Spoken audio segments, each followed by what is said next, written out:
जय श्री कृष्ण स्टूडेंट। आज की जो वीडियो है वो आपके मोमेंट के थर्ड चैप्टर की है। इसमें इस चैप्टर के अंदर कौन कौन है? इस चैप्टर के अंदर एक तो है महेंद्र नाम का एक नौजवान है और उसका जो नौकर है ईश्वरन। वो तो जो ईश्वरन है वो ही बहुत मेन है, क्योंकि वो स्टोरी सेलर है और वो स्टोरियाँ अच्छी अच्छी कहानियाँ कहता है।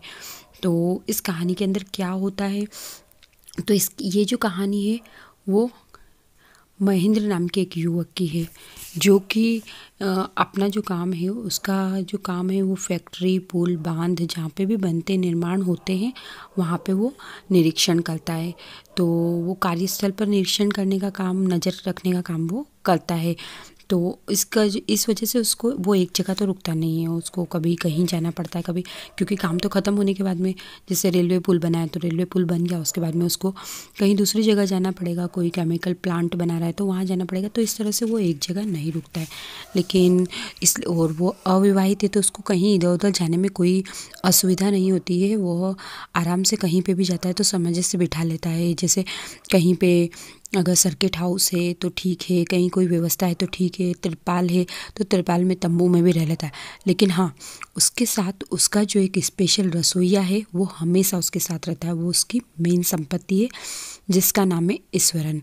ये जो ईश्वरन है ये स्टोरी में बहुत मेन है और इसी ने स्टोरी कही है। तो ये किस तरह का व्यक्ति है?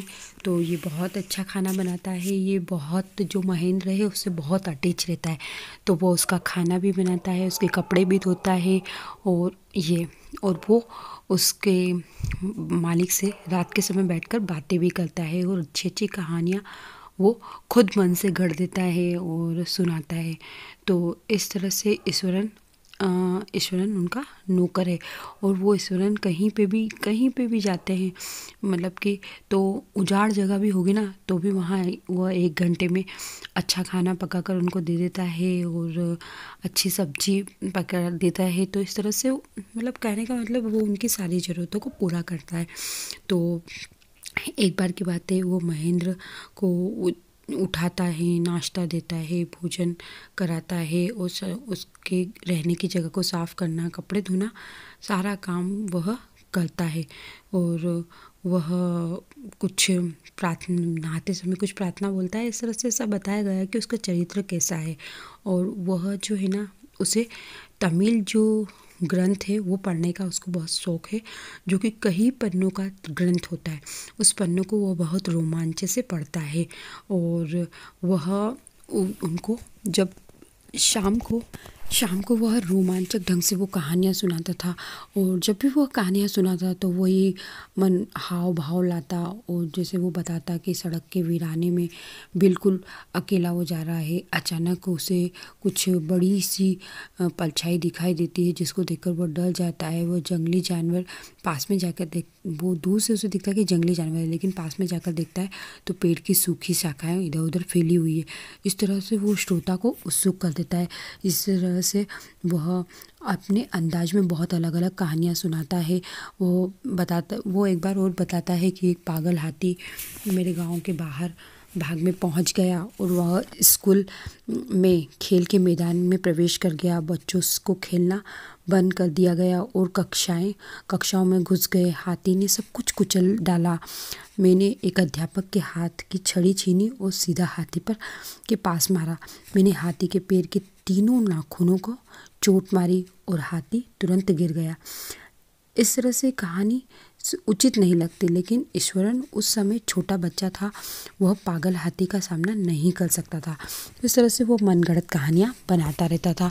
और भी बहुत सारी कहानियाँ थी जो उसने सुनाई थी।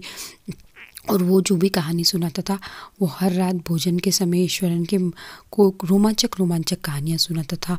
और वो जो रोमांच होता था वो उसके नाटकीय अंदाज में खुद भी उसको करके और बताने लग जाता था।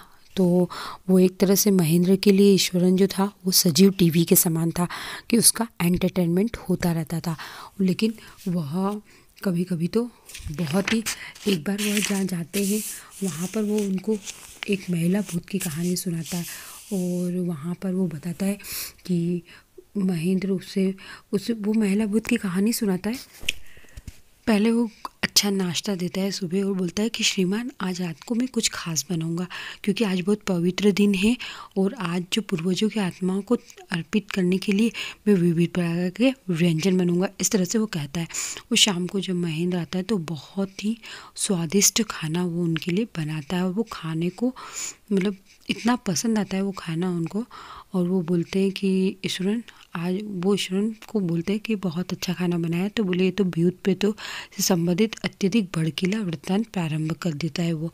और बताता है वो कि जब वो फैक्ट्री गए थे तो बोले कि ये जो जगह है ये कब्रिस्तान है और यहाँ पर मैंने बहुत सारी हड्डियाँ देखी है, मानव की खोपड़ियाँ देखी है। वो इस तरह से उनको बताता है। और वो बोलता है कि वैसे तो वो बोलता है कि मैं बहुत बहादुर हूँ, लेकिन पूर्णिमा की आधी रात को कभी कभी एक स्त्री जो डरावनी स्त्री है, जैसे वो भूत है, उलझे हुए उसके बाल है, झूलेदार उस चेहरा उसका है, ऐसा कंकाल, उसके हाथ में एक भ्रूण भी है, मतलब एक मरे हुए बच्चे का भ्रूण होता है वो है।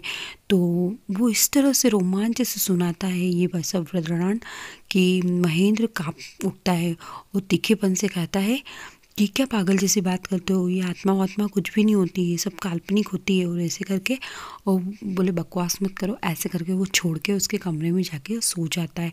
और ईश्वरन 1-2 दिन तो रूठा, उसको ऐसा लगता है कि वो 1-2 दिन रूठा रहेगा, लेकिन वो सुबह उठता है और वो वापस उससे वैसे ही बात करता है, क्योंकि रात को उसने डांट दिया था लेकिन उसको कोई फ़र्क नहीं पड़ता। और वह महेंद्र अपनी सभी बहादुरी भरी बातों के बावजूद एक खास बेचैनी से महसूस करता है अपने बिस्तर पर। और वो खिड़की से बाहर अंधेरे में देखता है और उस दिन जो होती है वो पूर्णिमा की रात होती है। और पूर्णिमा की रात में उसको ईश्वरन ने उसे स्त्री भूत की कहानी सुनाने के बाद उसे पूर्णिमा की रात को खिड़की के बाहर देखने से पूरी तरह बचता है कि वो खिड़की के बाहर नहीं देखेगा। लेकिन वहाँ पर हल्की हल्की आवाज़ें आती है और उन आवाज़ों को वो सुनकर और उसको पहले तो लगता है कि बिल्ली है या चूहा है, लेकिन वो जो आवाज़ें थी वो आवाज़ें धीरे धीरे जो होती है वो बढ़ती जाती है और उसका उत्सुकता भी बढ़ती जाती है और वो अपनी उसको उत्सुकता को रोक नहीं पाता है वो। और विलाप की आवाज़ें अधिक तेज़ होती जाती है और इस तरह से जब वो आवाज़ें तेज़ हो जाती है तो वो उसकी चौखट तक आता है। तो खिड़की की चौखट के स्तर पर झुकते हुए वो बाहर चांदनी की सफ़ेद चादर को देखता है और वह पास में गठरी को पकड़े हुए काली धुंधली आकृति दिखती है।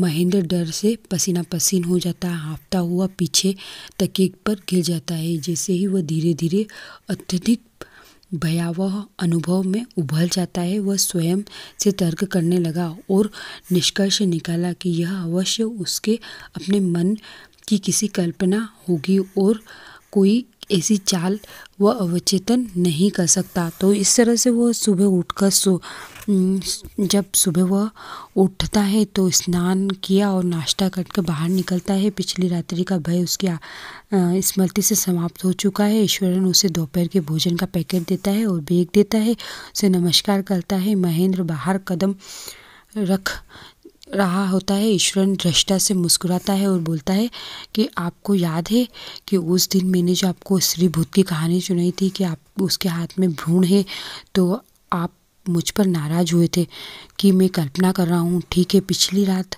आपने स्वयं ही देख लिया कि मैं आपके कमरे में आ रही कर्राने की आवाज़ों को सुनकर भागता हुआ आया था।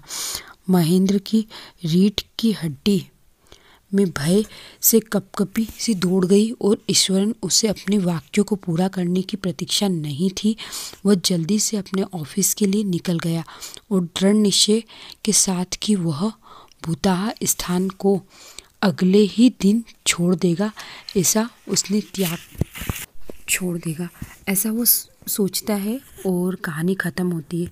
इस लेसन में लास्ट का जो आपका क्वेश्चन पूछा गया है कि इसका अंत और क्या हो सकता था, तो इसमें जो अपनी प्रतिक्रिया दे रहे हैं वो इसका अंत बताते हैं कि इस कहानी में महेंद्र ने अपनी खिड़की के बाहर कर्रातनी की चीखने की आवाज़ सुनी। महेंद्र बाहर देखता है तो उसके बाहों एक बाहों में गठरी लिए हुए एक व्यक्ति दिखता है। महेंद्र ने आवाज़ दी, वहाँ कौन है? भूत नहीं, बोला और दुख भरी आवाज़ करने लगा। महेंद्र ईश्वरन को बुलाता है लेकिन कोई उत्तर नहीं मिलता। महेंद्र कमरे से बाहर और भूत की ओर दौड़ता है। भूत भागा और बाहों में गठरी गिर गई। तब महेंद्र ने देखा कि वह ईश्वरन है और महेंद्र और तेज दौड़ा और ईश्वरन को पकड़ लिया और वो हाँफने लगा।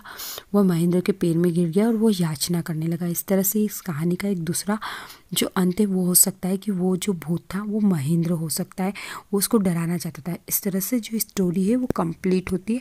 आपको क्वेश्चन आंसर में बहुत हेल्प